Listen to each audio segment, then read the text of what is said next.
हे बोलगवडे लोक 10 वर्ष सत्तेचा मलिदा लाटतायत। त्यांच्या ताब्यात साखर कारखाना दिला तुम्ही माऊलींनी। काय केलं साखर कारखान्याचं? भंगार विकलं। झडपी दिली 2007 साली।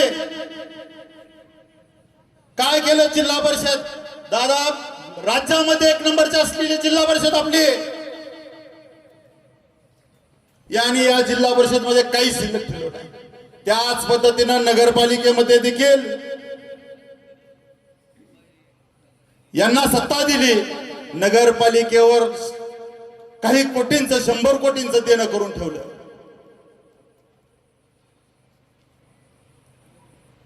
हे बोलगवडे आहेत। कायम डॉक्टर साहेब त्यांच्या कुटुंबियावर त्यांच्यावर बोलायचं। यांचे वडील त्यांच्या वडिलाकडचं दोघांच्या वडिलाकडचं ज्यावेळेस सांभाळायला दिलं होतं यांनी काय करून दाखवलं? दोघांचे वडील कारखान्याचे चेअरमन होते। आमदाराचे वडील सुतगिरणीचे चेअरमन होते। यांनी का काय करून दाखवलं नाही? मग मायबाप जनतेने नीट विचार करावा। ज्या पद्धतीने धाराशिव शहरामध्ये आम्ही इतिहास घडवला त्या पद्धतीनं या जिल्हा परिषदेमध्ये इथं उपस्थित असलेले जिल्हा परिषद मतदारसंघातून जोरीताई असतील, दिगेताई असतील आणि आमचे तात्यासाहेब देशमुख असतील, यांना येत्या काळामध्ये आपण भरघोस मतानं निवडून द्यावं अशी या ठिकाणी विनंती करतो। ही संधी परत परत येणार नाही मायबाप। यांच्या ताब्यामध्ये तुम्ही एवढ्या संस्था दिल्या, त्या संस्था सगळ्या भंगारात काढल्या। 10 वर्ष खासदार, 5 वर्ष आमदार, 2 आमदार, नगराध्यक्ष, जेडपी अध्यक्ष एवढे ताब्यात असताना देखील ह्या संस्थाचे काहीच करू शकले नाहीत। या ठिकाणी एवढंच सांगावं वाटतं, राणादादा आणि त्याचबरोबर मल्हारदादा देखील त्यांच्या पावलावर पाऊल टाकून विकासाची गंगा ह्या आपल्या धाराशिव तालुक्यामध्ये, कळंब तालुक्यामध्ये आणल्याशिवाय राहणार नाहीत एवढी या ठिकाणी ग्वाही देतो। झाले सौर ऊर्जेचे पंप सगळ्यात जास्त शेतकऱ्यासाठी बसवून देणार आपलं सरकार आहे। अशा ज्या योजना आपण या मार्गी लावल्यात त्याच्या जीवावर आपल्याला मतदान मागायचंय। आपल्याला दुसऱ्यासारखं खोटं बोलून मतदान मागायचं नाही, नौटंकी करून मतदान मागायचं नाही, मिमिक्री करून मतदान मागायचं नाही। तर आपल्याला आपण केलेल्या कामाच्या बळावर या ठिकाणी जिल्हा परिषदच्या उमेदवार सौभाग्यवती सीमा राजू जोरी, पंचायत समितीचे उमेदवार श्रीमान तात्यासाहेब देशमुख या गणामधून उभा आहेत। आणि जर कुणी या ठिकाणी गौर पंचायत समिती गणाचे कुणी आपले सहकारी इथं आलेले असतील तर त्या ठिकाणी आपल्याला रत्नमाला दिघे या उमेदवार आहेत। यापैकी तात्यासाहेबांचं कमळ आहे, जोरीताईचं आणि दिघेताईंचं धनुष्यबाण आहे। या सर्व उमेदवारांच्या नावासमोरचं, त्यांच्या चिन्हासमोरचं बटन दाबून आपण प्रचंड अशा मतानं विजयी करावं एवढं सांगतो। आणि दुसऱ्या एका गोष्टीचा खुलासा करतो की या निवडणूक आयोगाकडे शिवसेना म्हणून रजिस्टर्ड असलेला एकच पक्ष आहे आणि त्या पक्षाचे मुख्य नेते सन्माननीय एकनाथजी शिंदे साहेब आहेत। दुसरा उभाटा आहे। मला कुणीतरी सांगितलं की मोहाच्या सभेमध्ये एका अपक्ष उमेदवारांच्या काही भाषण करणाऱ्या लोकांनी असं सांगितलं होतं की चिन्हाचं थोडंफार इकडं तिकडं झालं तर काय नाही, आमचीच खरी शिवसेना आहे। पण या महाराष्ट्रामध्ये फक्त एकच शिवसेना आहे, ती म्हणजे एकनाथ शिंदे साहेबांची, बाळासाहेब ठाकरे यांचा वारसा पुढे नेणारी शिवसेना आहे। त्यामुळं कुठल्याही भूलतापाला या ठिकाणी बळी न पडता सगळं काही मिळालं की आपल्यालाच पाहिजे अशी काही लोकांची प्रवृत्ती असते। त्यातून लोक निवडणुका लढवण्याची सवय लागलेली असते। त्यामुळं काही लोक निवडणुका लढवतात आणि मशालीची तर अशी परिस्थिती झाली की प्रत्येक मतदारसंघामध्ये एक गुत्तेदार उभा केलाय, कारण की त्यांच्याकडे माणसंच उभा राहायला तयार नव्हती। खासदार आमदारांनी त्यांचे पार्टनर हुडकिले। या मतदारसंघामध्ये ओबीसीला सुटल्यामुळं एक मोहाचा गुत्तेदार आहे, त्याला जिम्मेदारी दिली की तू तुझ्या, त्यानं त्याच्या पार्टनरला स्वतः जे गुत्तेदार आहेत ते आमदाराचा पार्टनर. मेंबर तुम्ही निवडून आणा. मोहा जिल्हा परिषद गटामध्ये या 5 वर्षामध्ये किमान 20-25 कोटी रुपयाचे तरी आपण कामं केल्याशिवाय राहणार नाही. एवढाच आपल्याला मी शब्द देऊन माझं भाषण संपवतो. बरं, ठीक आहे. तर एवढं विनंती करतो आणि माझं भाषण संपवतो. जय हिंद, जय महाराष्ट्र. हॅलो दादा, समस्त गावकऱ्यांच्या वतीनं एक विनंती आहे की आमची जिल्हा परिषदची शाळा 11वी आणि 12वी गेल्या 2 वर्षापासून बंद आहे. आमच्या गावातील ज्या मुली आहेत त्यांना शिक्षण बाहेरगावी घेण्यासाठी बऱ्याच अडचणी येतात. ते आमची बंद पडलेली 11वी 12वीची शाळा जर तुम्ही लक्ष घालून चालू करून दिली तर समस्त गावकऱ्यांच्या वतीनं आम्ही आपले आभार व्यक्त करू. तत्पूर्वी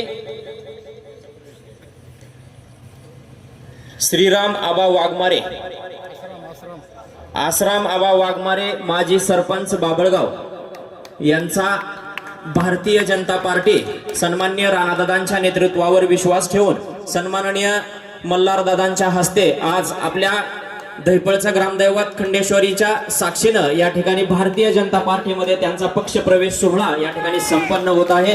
राणादादा तुम आगे बढ़ो, मल्हारदादा तुम आगे बढ़ो.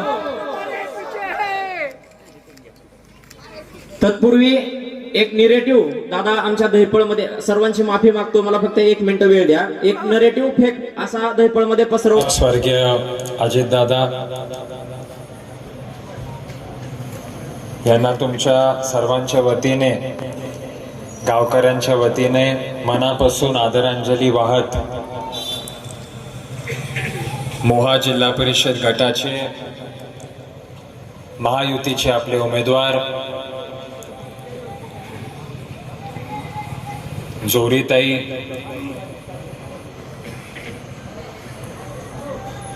तात्यासाहेब देशमुख, आपल्या गौर पंचायत समितीचे उमेदवार, आणि मोहा पंचायत समितीच्या आपल्या उमेदवार रत्नमाला दिघेताई यांच्या प्रचारासाठी आयोजित महायुतीच्या ह्या प्रचार सभेमध्ये उपस्थित धाराशिव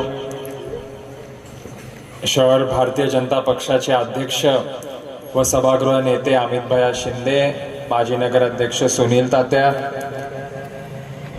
व्यासपीठावर उपस्थित सर्व भारतीय जनता पक्ष शिवसेनेचे पदाधिकारी मान्यवर, मी सगळ्यांचे नावं घेत नाही कारण काय पुढं मला पण सभा आहे, पण माझ्या आजोबांचे, वडिलांचे, सर्व जीवाभावाचे जवळचे सहकारी कार्यकर्ते आणि इथं जमलेले माझे वडीलधारी ग्रामस्थ आणि तरुण सहकारी.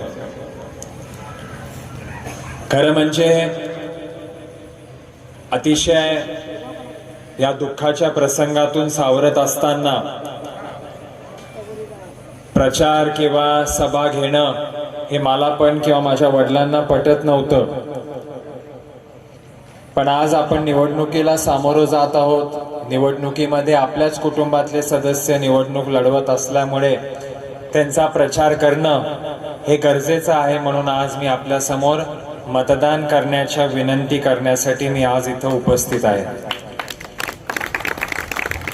आज देशामध्ये, राज्यामध्ये भारतीय जनता पक्ष, शिवसेना महायुतीची सत्ता आहे आणि या सत्तेच्या माध्यमातून शेतकरी, कष्टकरी, ग्रामीण भागाचा आणि शहरी भागाचा विकास करणे हे या राज्य शासनाचं मुख्य धोरण राहिलेलं आहे.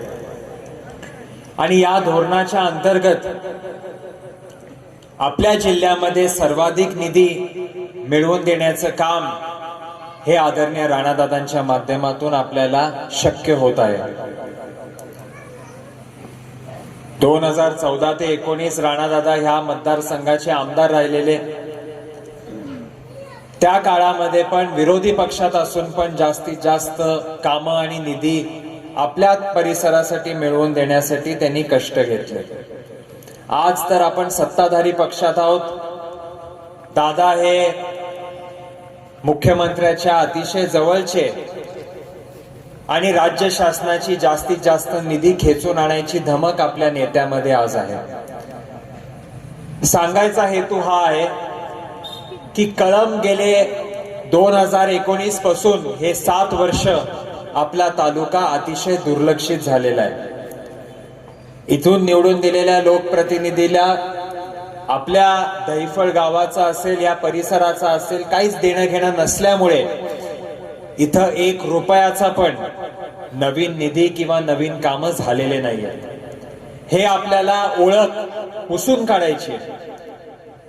आज तुळजापूर विधानसभा मतदारसंघाचं लोकप्रतिनिधी म्हणून राणादादांनी प्रत्येक गावामध्ये 8-8, 10-10, 15-15 कोटी रुपये निधी उपलब्ध करून दिलेली आहे.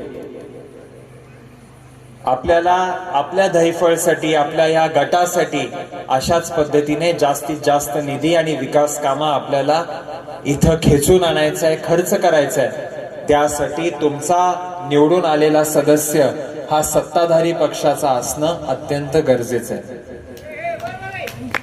आणि त्यासाठी दहिफळकरांची मला एवढीच विनंती आहे की आपण भाजप सेना महायुती, जी महायुती जिल्हा परिषदेमध्ये सत्तेवर येणार आहे, त्या महायुतीच्या पाठीशी आपण खंबीरपणे उभा राहिला तर इथं काहीतरी चांगलं घडू शकतं.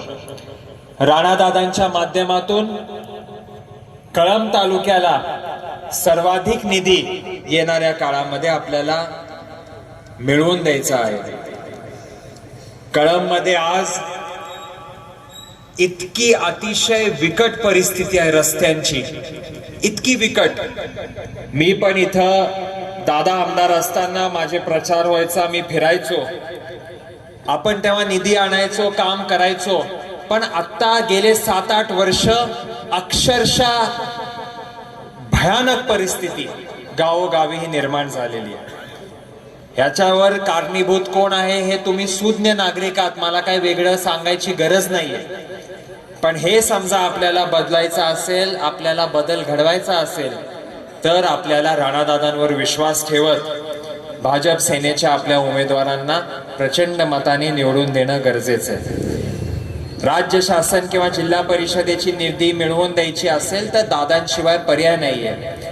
ज्या राणादादांनी आपल्या जिल्ह्यातील शेतकऱ्यांचा बुडलेला पीक विमा दिल्लीमध्ये हायकोर्टामध्ये जाऊन भांडून मिळवून आणला, शेतकऱ्यांना अतिवृष्टीची मदत मिळावी ह्याच्यासाठी प्रत्येक तालुक्यातल्या शेतकऱ्यांसाठी जे झटले, त्या राणादादांच्या पाठीशी आपण उभा राहिलात तरच आपल्या परिसराचा आणि आपल्या पूर्ण या गटाचा विकास होईल. हे मी अतिशय आवर्जून आपलं प्रांजळ मत आपल्या समोर मी मांडू इच्छितो. माता भगिनींना, माय माऊलींना ज्या लाडक्या बहीण योजनेच्या माध्यमातून आज निधी मिळत आहे त्यामध्ये आपल्याला निश्चितपणे वाढ करायची आहे. त्या माता माऊलींना ही मदत जास्तीत जास्त मिळावी ह्याच्यासाठी आपण निश्चितपणे प्रयत्न करू आणि काम करू. जाताना मी एवढंच सांगतो की आपण खोटं आश्वासन देणारे लोक नाही आहोत. तुम्ही इथला सदस्य चांगल्या मताने निवडून दिला, 100% आपल्या कुठल्या पण विकास कामामध्ये अडथळा आपण येऊ देणार नाही. आपल्याला गावामध्ये या परिसरामध्ये ज्या गोष्टी करणं गरजेचं आहे ह्याच्यामध्ये आपण कुठं पण अडचण होऊ देणार नाही. हा शब्द राणादादांचा चिरंजीव म्हणून आपल्याला मी देऊ इच्छितो. शेवटी आपल्याला काय पाहिजे? आपल्या गावाचा, आपल्या परिसराचा विकास हा आपल्यासाठी गरजेचा आहे. त्याशिवाय आपलं गाव आणि आपली ही पंचकृषी ही पुढे जाऊ शकत नाही. आमचे तिन्ही उमेदवार हे अतिशय सर्वसामान्य कुटुंबातले आणि लोकांची सेवा करण्यासाठी उपस्थित असणारे आहेत. दहिफळ हे गाव, दहिफळ कुठल्या पंचायत समितीत येतं? तुमच्याच येतं का? आता तात्यासाहेब हे अतिशय प्रांजळ, सौजल, अतिशय चांगल्या भावनेचे चांगले गृहस्थ आहेत आणि त्यांच्या माध्यमातून लोकांची सेवा करणं हेच त्यांचं दृष्टिकोन नेहमी राहणार आहे. माझी विनंती हीच आहे की तात्यासाहेबांसारखा एक सर्वसामान्य कष्टकरी आणि राणादादांच्या अतिशय जीवाभावाचा सहकारी आपण निवडून दिला तर राणादादांचा एक सहकारी तुम्ही पंचायत समितीमध्ये पाठवाल. तुम्ही तात्यासाहेबांना ताकद द्या, इथल्या जिल्हा परिषद पण सीमाताईंना तुम्ही ताकद द्या.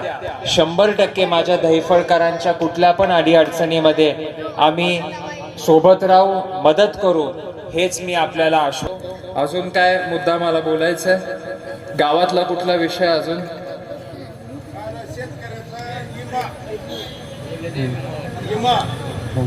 युवका हे अजून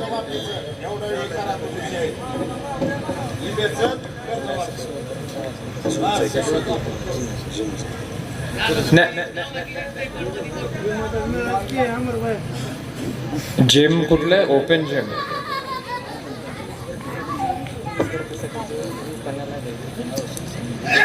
बरं, जिमचा एक प्रस्ताव आहे, ते मी क्रीडा अधिकाऱ्यांना बोलतो, ते करून घेऊ. आणि पीक विम्याचा विषय जो काका आता बोलले, मी अतिशय स्पष्टपणे आपल्याला सांगू इच्छितो. जिल्ह्यामध्ये अंदाजे 810 कोटी रुपयाचा पीक विमा आपला थकीत होता. हा थकीत पीक विमा तुम्ही आम्ही सर्व शेतकरी बांधवांना हा पीक विमा न मिळावा, हा विमा बुडावा, यासाठी विमा कंपन्यांनी प्रचंड मेहनत केली. हा विषय हायकोर्टात नेला, हा विषय सुप्रीम कोर्टापर्यंत नेला. आपल्या जिल्ह्यातला एकमेव, दुसऱ्या कोणालाच देणं घेणं नव्हतं, एकमेव आमदार, एकमेव नेता म्हणजे आपले आदरणीय राणादादा, ज्यांनी सुप्रीम कोर्टामध्ये पण वकील लावून सुप्रीम कोर्टामध्ये ही विमा मिळावं ह्याच्यासाठी झगडून त्यातील 300-325 कोटी रुपये आता आपल्याला मिळालेले आहेत. बाकीची रक्कम आपल्याला मिळत राहील. पण ह्यासाठी राणादादांना ताकद दिली तरच आपल्याला हे शक्य झालेलं आहे. आणि ह्याच्या पुढं पण दादांच्या पाठीशी आपण उभा राहिलो तर हे 100% शक्य होईल. बाकी गावांतर्गत आपल्याला विकास कामाचं पूर्ण लिस्ट आहे.